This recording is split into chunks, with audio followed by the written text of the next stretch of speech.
Jersey has issued a severe thunderstorm warning for Hunterdon County in northwestern New Jersey, southwestern Morris County in northern New Jersey, south central Suffolk County in northwestern New Jersey, southeastern Warren County in northwestern New Jersey, northwestern Somerset County in northern New Jersey, until 5:30 p.m.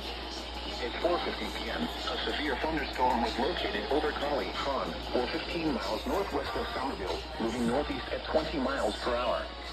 Hazard, 60 miles per hour wind gusts and nickel-size hail. Source, radar indicated. Impact, damage to roofs, siding, trees, and power lines is possible. Locations impacted include Morristown, Bridgewater, Dover, Hopatcong, Hackettstown, Wharton, Morris Plains, Mount Arlington, Mendham, Flemington, High Bridge, Stanhope, Mitcomb, Clinton, Peapack and Gladstone, Glen Gardner, Chester, Victory Gardens, Hampton, and Lebanon.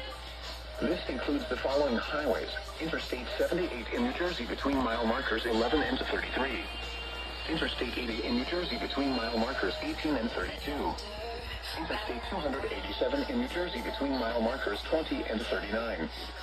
For your protection, move to an interior room on the lowest floor of a building. Torrential rainfall is occurring with this storm and may lead to flash flooding. Do not drive your vehicle through flooded roadways. Repeating, a severe thunderstorm warning has been issued until 5:30 p.m. for the following counties in New Jersey: Hunterdon, Morris, Somerset, Sussex, and Warren.